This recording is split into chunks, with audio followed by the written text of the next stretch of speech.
Give me your real name. Charles Crabtree. Okay. Middle initial A. A for Allen. And people call you Skip. That's okay. correct. Okay, That's Skip. correct. When were you born? 7 July 1947 in Minford. Minford, Ohio. Yes, sir. Where do you live now? We live in the Ashland area right now. Ashland, Kentucky. Yes, we live in that area right now. Okay, how long have you been up there? About 8 years. After I retired from my job to the state of Georgia, we came back here. Okay. I worked for the state of Georgia for 26, 27 years. All right. Yeah, we lived. And then, but you're from Minford. Yes. What was your address out there when you were growing up? Well, when I was growing up, I was about split in two parts. We lived on a farm about halfway between Minford and Stockdale. And the farm itself was the birthplace of Branch Rickey. For real? For real. And but his family relocated shortly after he was born, and they moved over to Lucasville. Did anybody ever come back to the farm to look at the old home place? And I believe it was 1953. Branch Rickey actually came back. They had the county had a Branch Rickey Day, and I was too young. I was only like 6 years old, but I do remember the big hoopla. The Minford band came out and played, and he gave a speech, and then everybody packed up, and he went over to his place where he grew up over in Duck Run around Lucasville. But my father was sick, became sick with tuberculosis. We couldn't farm anymore. So we moved to Minford, into the village. I mean, that's when I became an urbanite. In Minford? In Minford, okay. Yeah, right. But I went to the same high school for the whole 12 years. I mean, from grade school to junior high and high school. Is the farm still there? No, the fellow bought it. He just let it go. He built a house next to it, and I think the farmhouse just fell in by itself, which was a shame. I would have thought that it would have been nice to put up a plaque or something to say, "Hey, this was the birthplace of Branch Rickey," because he was a pretty cool dude. He did a lot. How about your house in Minford that you grew up in? Is that still there? Yes, it is. As a matter of fact, Mom and Dad passed it on to me. They died, and I recently sold it to another fellow, and he's living there right now. But did he put a plaque up for you? No, nothing like that. Well, the house I was born in is still standing, but I keep telling my wife, I'm sure the National Park Service should have bought that, Right. But hey, things happen. But what was your father's name? William Crabtree, right. What was his parents' names? Henry and Della Crabtree. What was Della's maiden name? Now we're getting into something. I'd have to go back into my archives, and I'm not really Is that sure all written down somewhere? It is. It is. We have a genealogist in the family out in Iowa, and she sent me all of their my relatives go all the way. She traced our relatives back to 1505 in England. Oh my! And the third generation was a fellow by the name of his name was William Crabtree, and he had something to do with the discovery of Venus, I believe. Discovery what? Venus, the planet Venus. He was an astronomer back in that time. Venus. Yes, the planet Venus. Right. So, Wow. yeah. So, but I would have never known it. My great-great-grandfather Gillum was with Company B, 56th Ohio Infantry, and he's buried up at Mount Carmel. And that would be the Civil War? Civil War, yes. And of course, all my relatives are, pretty much still around in this area. I only have one left, and that is my niece, and she lives out in Minford. What was your mom's name again? Hazel, and her maiden name was Hadaway. Hadaway, right. Okay, and now what were her parents' names? Irvin and Bess Hadaway. Okay. Were their names. And I have two uncles that I sort of idolized. They were Army. They were Army types, both in the European theater in World War II. Oh. And they're both buried out at what they used to call Martin Cemetery out on the old Piketon Road. So, What are their names? James Hadaway and Charles Hadaway. Okay. And that's who I'm named after, my Uncle Charles. Now, your grandmother's maiden name, do you know? It was Kuhn, because I have both English and German blood. Is that K-U-H? H-N, right. We know you have an attorney Kuhn in town. Yes, but I don't believe that's any relation. Okay. Don't believe that's any relation. Did anybody trace that line, that lineage? No, the only genealogist we had in the family was the one on my father's side. In Iowa? And she lives out in Iowa, right. What's her name?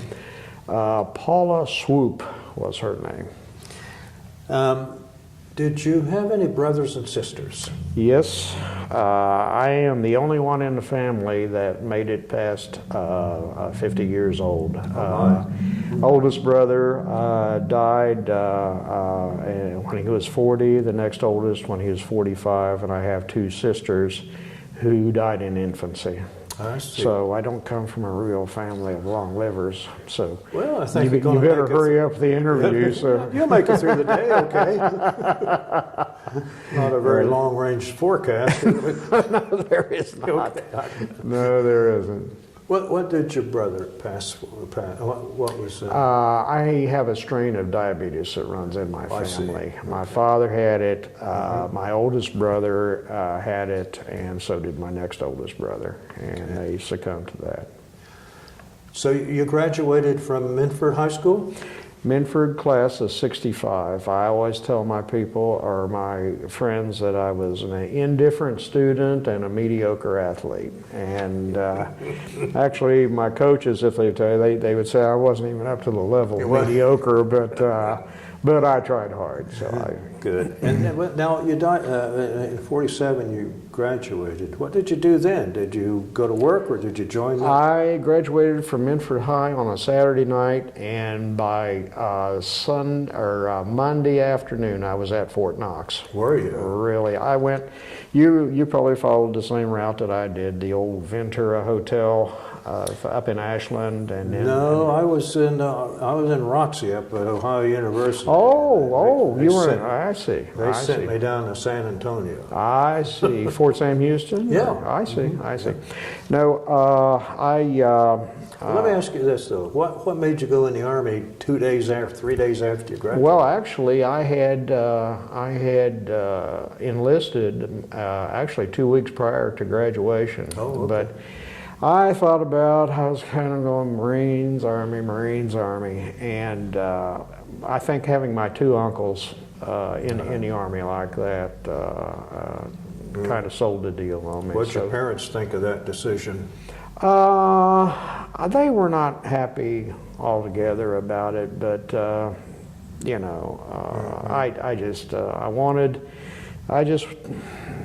it's not that Minford is that bad of a place, but I wanted to get out. Got you out. Got me out very quickly. But right. yeah, I was at Fort Knox, and that's where I had my boot camp there. Were you sworn in in Ashland? Yes, in Ashland. It seems to me like it was the Ventura Hotel that everybody came through. That was where I had my physical testing, took the oath of enlistment there, and that was my route from there and from there. Well, so now were you on a train or a bus? Did they Bus. take a bus down It was to Fort Greyhound.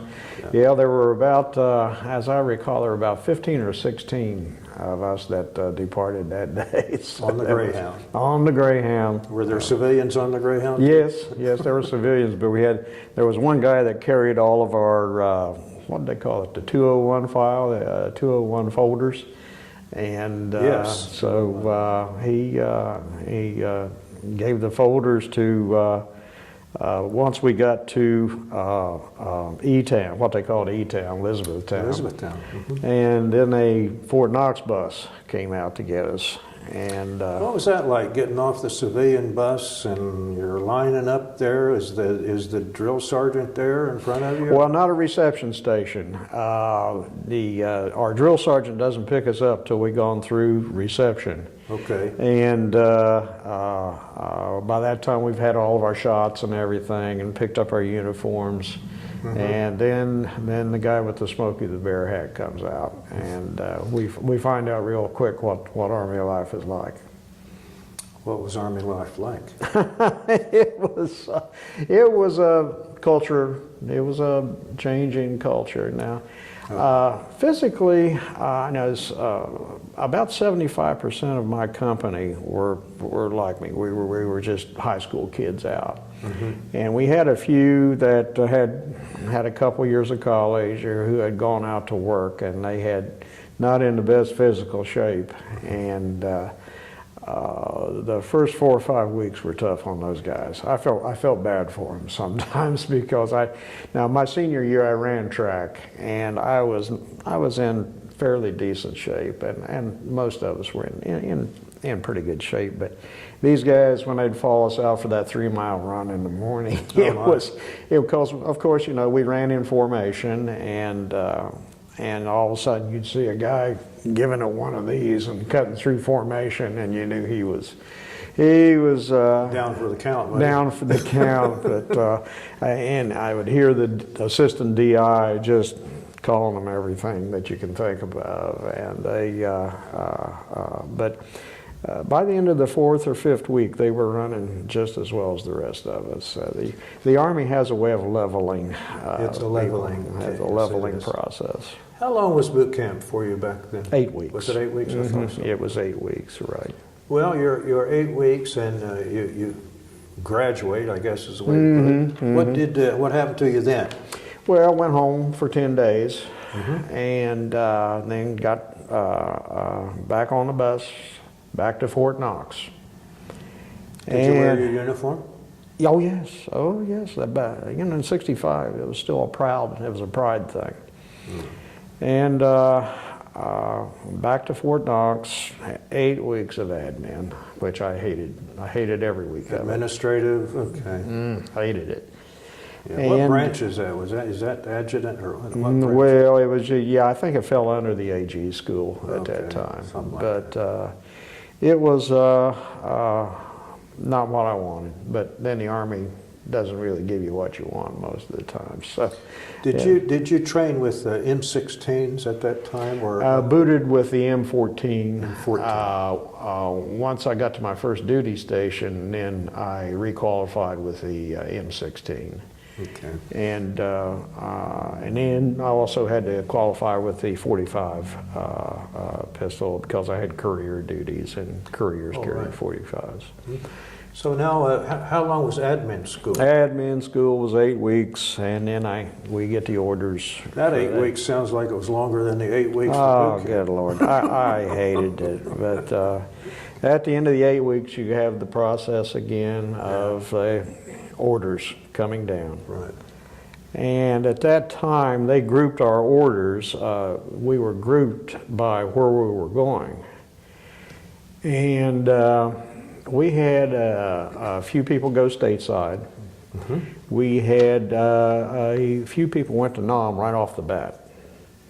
But most at that time were divided up between Germany and Korea. And it was funny because get down the end and my name hasn't been called. And the guy It looks. starts with a C. Yeah, it starts with a C, and the guy looks at his list and looks back at me and Crabtree, Camp Zama, Japan.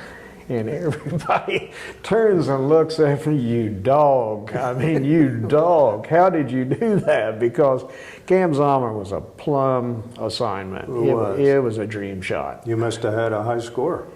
I don't know what I did right, but I got on the bus that took me to the airport, plane to Chicago to San Francisco, and then went to Oakland Army Terminal, And I was there about 10 days, and then I think I landed in Tachikawa, Japan. What year was that? That would have been in late 65, early 66, along in that time frame. Now there you are in Japan. Oh, fat and happy. It was How long were you in Japan? I was there for 10 months. At the time, it was the best duty in the Army because there was just nothing going on in Japan, and I was at garrison. I reported in, the first shirt was there, said, you know anything about a morning report? Not a thing. And he throws me an AR. Read this. Read this. And I did morning reports. There you are. And it was great duty. Yeah, What 4 o'clock in the morning. You got up at 4 in the morning? I got up at 4, and I had to have that morning report on the old man's desk at 7 o'clock. And then your workday ended when? Generally 2 or 3 in the afternoon. Were you married then? No. What was your rank? Private? Private PFC, and I made Speedy 4 over in Japan. So, Well, Skip, let me ask you a question. What does an unmarried private do on his off time in Japan? well, when an unmarried private. Go to the theater? No. Might have been cultural pursuits, but not the cultural pursuits that people talk about now. And that's about all I can say about was my wife sitting over there. But anyway, I was only 18 years old. And of course, an 18-year-old kid, he's bound to go out. Still has certain adolescent strivings. Yeah, you might say that. So you're there 10 months then, and it was good duty. Then what happened? What happened? Well, that's when at Camp Zama we had 2 Army hospitals. Say it again, Camp Zama. Zama, Z-A-M-A. Okay. Zama. Had 2 hospitals in the area. Is that located near Tokyo? Tokyo, okay. 2 hospitals. We had, I think it was the 106th, and I think the other was 249th General Hospital. And every once in a while, they received a lot of the wounded from Vietnam. Every once in a while, they would come over to our NCO club and start talking to them. And generally, they were going to be sent back. These were the walking wounded that could still... They got patched up, and they were going to send them back. And, of course, none of them wanted to go back. Couldn't blame them. But I got to talk, and then I started thinking, which is always a mistake, I guess. But I just started thinking, about after the 8th month, I started thinking, I'm here fat and happy. These guys are, doing the job. So I typed up my own 1049. You did? And put it on the first shirt's desk. About 30 minutes later, I hear him stomping out of there, coming up to me, and I'll try to condense it. Are you crazy? Because Japan was a 2-year tour at the time. So I said, no, I think I'd just like to go to Nam. And he said, look, before I give this to the old man, think about it for a week. Just think about it. So I said, okay, I'll think about it. So a week later, I give it to him, and he processed it, sent it on to Washington.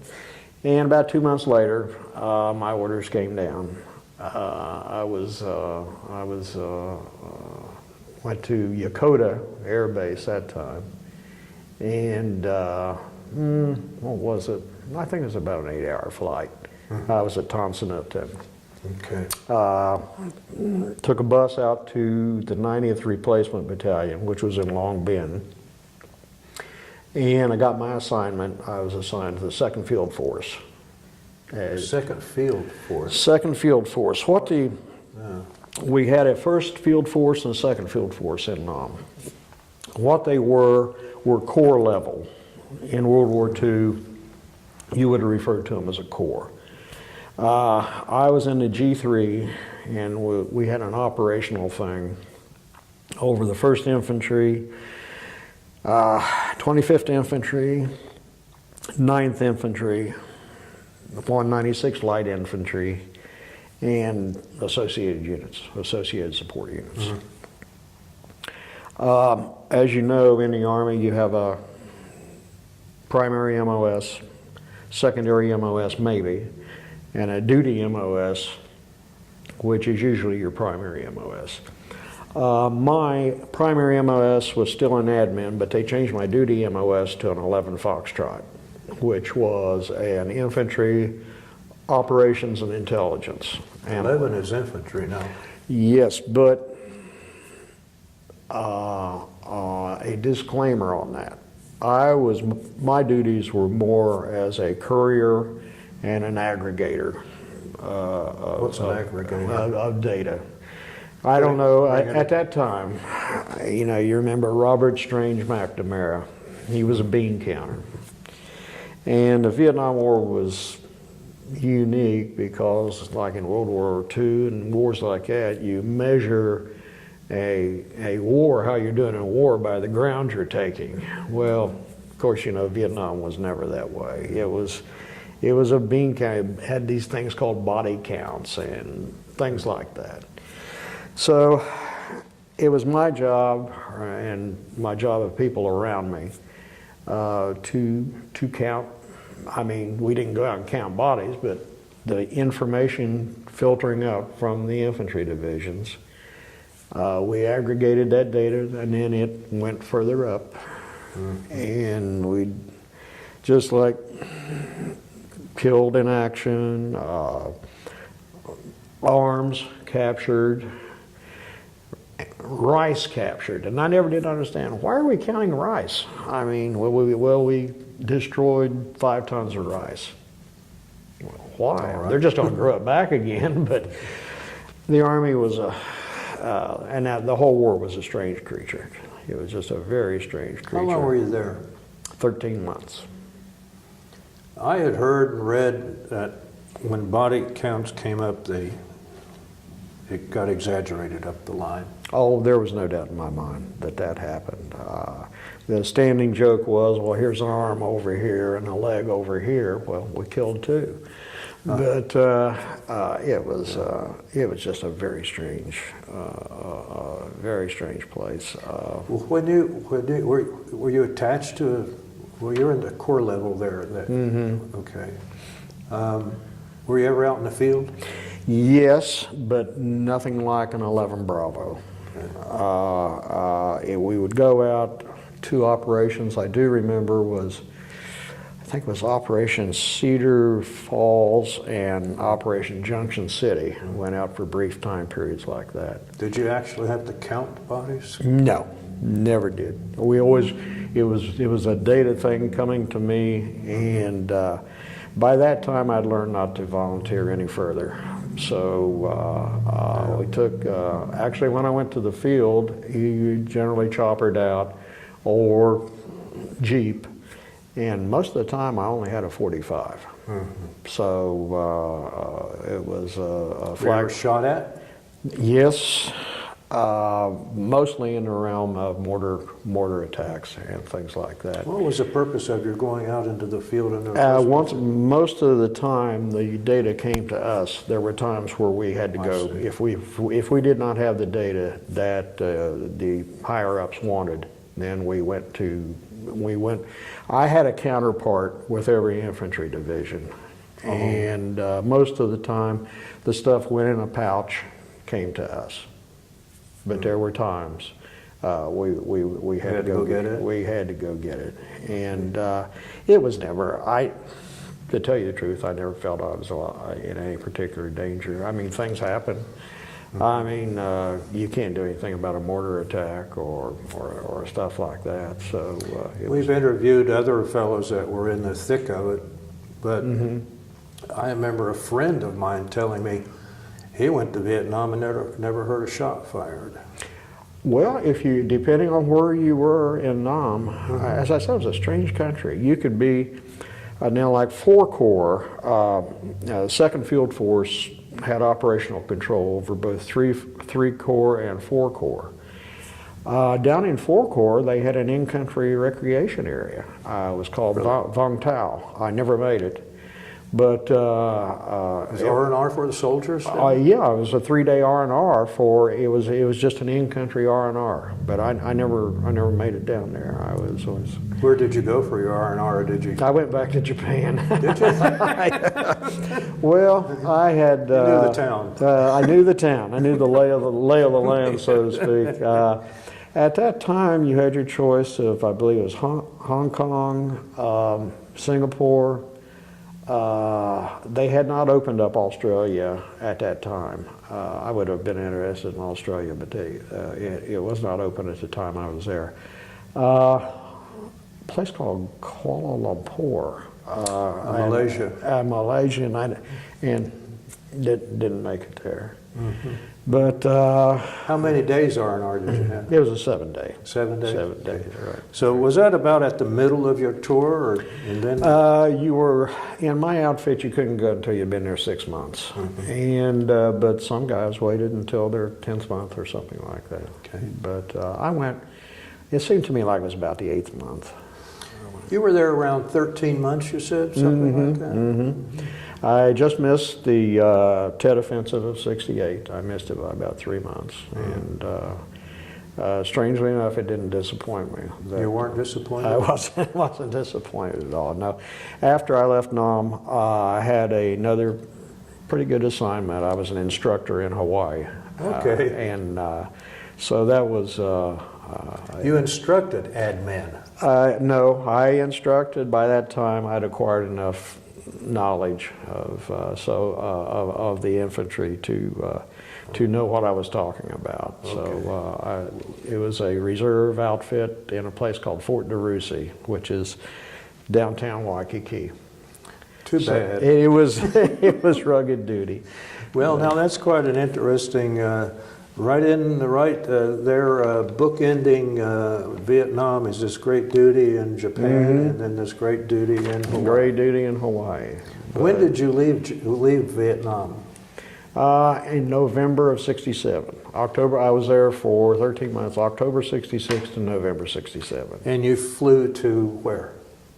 From Vietnam, you flew to Hawaii? Yes. It was a great day. I took one of my friends drove me to Tan Son Nhut, and I don't know if you remember Braniff Airways. Yes. They painted their planes. It was a 707. It was an orange fuselage and black wings, and the flight attendants were dressed in these, the thigh-high type stuff, and it was a great day getting out of there. Did everybody cheer when the plane took off? Yeah, we had some prolonged applause when we left the place. It was So then how long was the flight to Hawaii? that was a long one. It seemed to me like we refueled at Clark in the Philippines. And went to Hawaii from there. Right. Now, when you landed in Hawaii, did you get any leave to come home, or did they put you in right? I could have taken leave, but at that point, I only had 7 months left in my hitch. Okay. So I just processed in and left early, and of course I got all the money. I hadn't taken leave in 2 years, so I got the money for that. So did you keep it or spend it? Spent it, bought a new car. What an idiot. What an idiot. But no, I went, I'd had enough of the military at that point, and I didn't want any more. And of course, were you discharged in Hawaii, or did you have to come back for discharging? I did all my out processing there. I had my out processing physical and all of that stuff. And by the time I went back to the Oakland Army Terminal, all I had to do was collect my final pay and be on my way. We left at about 2 or 3 in the morning I caught a bus going to San Francisco International. Of course, at those times, I know that they told us during the daytime it's best to take your uniform off because this was '68 and the Vietnam demonstrations were really kicking up. And but since I left at 2 in the morning, nobody out there got to San Francisco. No problems? No problems. No, went to Chicago, and then from Chicago into Columbus, Ohio, and then I caught a bus back to Portsmouth. Did your folks know when you were coming? Oh in? yes, oh yes. Yeah. So it wasn't a knock on the door? No, surprise? it wasn't a knock on the door. Okay. Well, you're out of the Army now. Mm-hmm. What'd you do? Well, moved to Northern Ohio and Why? College. Okay. College and some work. Where in school did you? Well, I started out at Kent State, and then the problems came up in May of '70. Yes. And it was just a Were you there strange then? time. I was actually attending a regional campus, but I was on campus the Saturday before. When it was actually Sunday, because I drove up Sunday. I was just wanting to go to the library for some quick stuff. And I wasn't watching the news at that point, and I found out they had burned down the ROTC building at that time. So I drove up and thinking maybe I can get in and out of the library. And got up there and no, too much stuff going on. So I left, and then it was the next day. It was Monday, May the 5th, or 4th. May the 4th. May the 4th, when they shooting. So I finished out the quarter, and then I transferred to the University of Akron and got my degree, my bachelor's from the University of Akron. What was your degree in? Pre-law. Pre-law. But it was a liberal art. I had no idea what I wanted it to be. Pre-law's good enough then. Yeah, but I had about 30 quarter hours of, they called it data processing back then, but it was information technology now. But I had 30 hours, and then that's what I really worked in my entire career. In IT or in? Okay. In IT, right. Okay, so you got a bachelor's. Did you go on? Did you? I moved to Columbus after I got my bachelor's, and I enrolled in graduate school at Ohio State. And then What year was that? Oh, wow, that would have been 1974. Okay. 1974, or along in that time frame. But I had a good job offer down south, and When did you get married? We've been married for 26 years. Okay. Yeah. When did you get married? When? Are you married more than once? Yeah. But that's okay. But my wife doesn't like to talk about Well, that. I like marriage. I do it as often as I can. But I got a job down in, started in Roanoke, Virginia, and then I ended up in Tampa, Florida, and I finished my graduate degree at the University of South Florida. Okay. And it was about that time, I swore I never wanted to be in a uniform again. And I don't know, I just kind of, maybe, let's take a look. So I went down to the Air Force Reserve recruiter, and the recruiter sent me out to a combat comm unit. And the guy says, you know anything about radio? I said, yeah, I carried one once in a while. And he said, well, then let's talk about it. But I ended up going in for a 6-year hitch, and then I kept re-enlisting. I ended up with 24 years. In the Air Force? In the Air Force Reserve, yes. Air Force Reserve. And was that in Florida? Or Georgia? Started out in Florida, then I moved back. My unit was at MacDill Air Force Base in Tampa, and then I moved back to Atlanta, and I was at Dobbins Air Reserve Base. Atlanta, Georgia. Right. So what was your civilian job then? What were you doing then? So I was a systems programmer. Systems? Right. For actually worked on IBM equipment my entire career. Okay. So in the Air Force, 24 years in the Air Force? 24 years. Where did you go? What did you do? Radio operations, and well, in the Pacific, went from went trips to the Philippines, Okinawa, Korea, multiple times. And then on the other side, the European side, Germany multiple times, Italy, oh gosh, Turkey, into South America, Costa Rica, Honduras, that type of deal. Were you in Desert Storm? I was activated. Or during Desert Storm? During activated, as I was activated during Iraq, during, I guess it was called Iraqi Freedom. Closest I got to the sandbox was Turkey. Turkey. That was the closest. What was the name of that base there? Incirlik. Incirlik, yeah. Incirlik, but I worked at a Turkish base. I was at a place called Akhisar. Did you get along with them? Yes. Everywhere you go, you take a look at how at the local populace and try to blend in. Don't do anything stupid. And I got along every place I was at. You just have to keep a low profile. All these places that you've been, Japan, Vietnam, Hawaii, on and on. Did you bring back any souvenirs? Oh, good Lord, yes. I've got stuff. I got beer steins. I have a huge embroidered thing from the Philippines. It was the goddess of fertility. Everywhere I went, I brought back something from it. You got a room you call the museum? My basement. Yeah. My basement is wall to wall. You still have your uniform?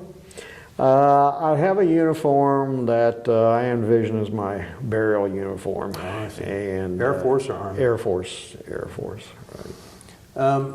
What awards, medals did you get? Oh God, meritorious service, commendation medals from both branches, achievement medals from both branches. Of course, what do we used to call them? I've been there ribbons or something like that, stuff like that. I've been there ribbons. So then, have you, all this military career, have you kept in contact with anybody that you? Yes, I haven't really kept in contact with any of my Vietnam buddies. My Air Force buddies, I keep in contact with quite a few of those. Okay. But, Do you get together with them or just on the internet? No, my outfit down in Florida does have reunions, but I've never gone down. Okay. Never gone down for them. So then when were you discharged from the Air Force? That would have been August 2004. Okay. Do you have any children? No, none. So August 2004, what did you do then? What did you do after you got out of the Air Force? You just retired? I just retired. Of course, I kept on with my civilian job. Yeah. And I retired from my civilian job. I retired from the state of Georgia, 2009, and then I went to work for IBM for 2 years, and then I retired from them from 2011, and then we moved up here. Moved to Ashland, Kentucky. And is there anything else? Do you belong to any veterans groups? Did you ever do that? Yes, I'm a life member of the VFW, of the American Legion of the Vietnam Veterans. And one of the, I know with our Vietnam veterans, we have, well, it was one thing I left out of my Vietnam time. The place I worked was called the TOC. It was just called the Operations Center. And we had a little Quonset hut off to the side where our actual office was. And we had an O5 and an E6 back in the corner. And I noticed that 2nd Field Force, all the officers were combat arms. They were, like I said, they were infantry, artillery, a few tankers. And the guy that worked the 05, he had a different symbol on his lapel, and it turned out he was a chemical. Really? And I didn't think about it at the time. The whole time I was in Vietnam, I never thought about it. But he and the E6, they would chop her out twice a week, and they would come back with this dead foliage. And I would ride that E6 all the time. Say, hey, do you have your merit badge yet for botany or whatever it was? But I came to realize that they were checking up on the effects of Agent Orange. And I thought about that from time to time. Of course, neither one of them had anything. They were just doing their jobs. But we've in the Vietnam Veterans Group, we've had a couple of guys that have actually died from the effects of Agent Orange, and we have a couple that are still with us, thank God, and they still have effects from it. And I haven't had any problems with it, but the whole Vietnam War, when I went back to school, I studied a lot more about it, about why decisions were made and how stupid they were, and how some of them were not so stupid. But the Vietnam War to me was unique. It was just a very unique time. Is there anything else you want to tell me? Gosh, I can't think of anything. It's been Were you thinking about anything on the way down that you might say? I mean, that come up to mind now? Not really. My military time, if you ever have anybody that says, I love the military, then I would drug test him right away. How did you feel then? The military is a different animal. It's just a different animal. I would not trade my time in the military. It's a lot of my attitudes now were shaped by the military. In some ways, I'm grateful because we have my pension and TRICARE that takes care of us very well. But it was good. It was good to get back home in one piece. That was. Did you like the Air Force better than the Army? They eat better. They eat better, don't they? They eat a lot better. They eat a lot better. When you went into the Air Force, did you have to go through boot camp again? No. You didn't have to do that again, did you? No. Okay. It was just a matter of putting on a different uniform, Okay. and that was it. There was nothing really. Now, as far as combat we did spend a lot of time in the field, and I was used to it, so it was okay by me. And I don't have any regrets. What's your wife's name? Miriam. She is a native of Bogota, Colombia. Miriam, can you come over here? Stand right there. Is she in this? Is she in it? There's Miriam. She is she learned how to become a service wife when I was called to active duty for Iraq. And she kept the home fires running, and so service wives are a different breed. Well, they say thank you for your service. I appreciate the time, sir. I appreciate your time. Thank you. Miriam, I appreciate your time.